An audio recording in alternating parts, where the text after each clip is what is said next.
rwose ni weekend ishyushye cyane mu mikino kuko yatangiye ku munsi w'ejo hatangira imikino ya Sekafa Kagame Cup. Abanyarwanda bose bari muri stade Amahoro bararyoheye cyane.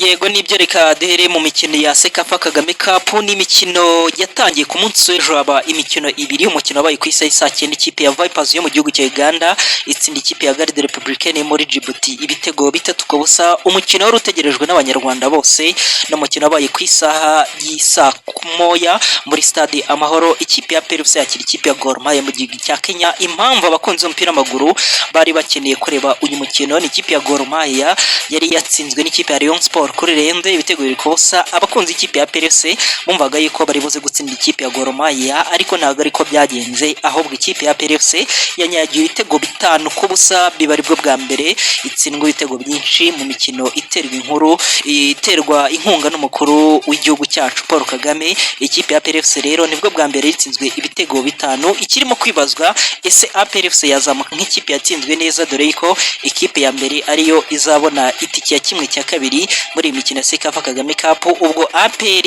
no kuzareba kuko bagomba gukurikiza umukino wa Garde Republicaine ku munsi wo kwa mbere, ubwo bakareba niba bawutsinda cyangwa se bakavamo n'umwenda byibura w'ibitego barimo, kuko ikipe ya PFC ni ya nyuma mu itsinda baherereyemo, irimo umwenda w'ibitego 5. Ikipe ya Garde Republique rwose nayo ni ya gatatu, ikaba irimo umwenda w'ibitego 3. Ikipe ya Gor Mahia ni ya mbere. Ubwo rero ku bakunzi ikipe ya PFC bo barababaye gusubizwa ikipe ya PFC, bwahumurije abakunzi ikipe ya PFC bavuga yuko bari gukora ibishoboka byose kugira ngo abakinnyi bongere bahige kandi banitwara neza mu mukino uzakurikiraho. Ati muzaze umukino ukurikiyeho, ati tubijeje ko ibitaragenze neza tuzabikosora. Iyi Sekafa rero iraza gukomeza uyu munsi mu kanya ku isaha saa 9 muri Kigali PS Stadium. Ikipe ya Singida Black Stars ifite igikombe giheruka cyaberaga mu gihugu cya Tanzania, iraza gukina ikipe ya Jamus yo muri Sudani y'Epfo.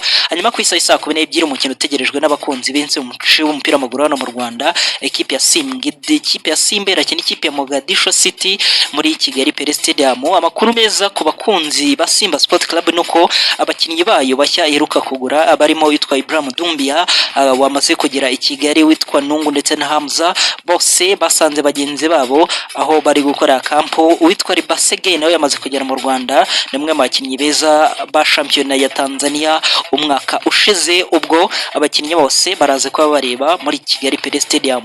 Hanyuma kandi ikipe ya Rayon Sport ku munsi w'ejo ifite umukino nawo wayo wa mbere mu itsinda C, abazakina ikipe ya KFZ yo mu gihugu cya Zanzibar. Ikipe ya Rayon Sport rero mu kanya ku isaha saa 7 hari ingingo n'abakinnyi bagiye gukora imyitozo ya mbere muri stade Amahoro, ariko kandi bafite n'ikiganiro itangazamakuru. Icyo abakunzi ba Rayon Sport bamenye nuko ikipe ya Rayon Sport yasigaranye abakinnyi 25, ababana nabo muri junior ntabwo baje kujya mu ikipe ya hari ingingo iri kwitegura iyi mikino. Ubwo umukino wabo wa mbere uraza kuba ku munsi w'ejo ku isaha saa 12 muri stade Amahoro, ariko kandi ekipe ya Taska igomba kwirwikana ikipe ya Rera ku isaha saa 9 muri stade Amahoro. Ikindi ni ikipe ya Police Football Club yari isinyishije umunyakameruni witwa Lick Armabide, akaba yasinye imyaka 2. Uyu nguyu rero akaba yakinaga mu ikipe ya Colombe Sportif yo muri Cameroon, akaba aje mu bafasha gutayiza muri ikipe ya Police Football Club. Ikindi nagarukaho tariki 27 z'ukwezi kwa 7 2026 kwa mbere nibwo ikipe ya Etoile de l'Est yamaze gusinyisha abakinnyi byibura hafi ya bose igomba gukoresha, izatangira imyitozo kuri stade ya Ngoma ku isaha y'isa 10 zuzuye. Abakinnyi 18 nibo bamaze gutangazwa nk'abakinnyi bashya ikipe ya Etoile de l'Est, yazamuye n'abandi bakinnyi 3 bakiri batoya kugira ngo bubahirize rya tegeko ryishyira mu mupira w'amaguru mu Rwanda. Ubwo indi kipe iribuze gutangira imyitozo ni ikipe ya Bugesera Football Club, nayo ikayitangira mu karere ka Bugesera icyumweru gitaha. Gatera Musa ari buze gukoresha abakinnyi basanzwe bafite amasezerano mu ikipe ya Bugesera, ariko kandi hiyongeremo n'abandi bagomba gukora igeragezwa mu ikipe ya Bugesera kugira ngo bahabwe amasezerano. Ikindi nagarukaho rero kuri mugabane wacu wa Afrika ni ishyirahamwe ry'umupira w'amaguru mu gihugu cya Senegal ryamaze gutangaza ko TAS yamaze kubamenyesha yuko icyemezo cyo kuba twatwaye igikombe cya Afrika kigomba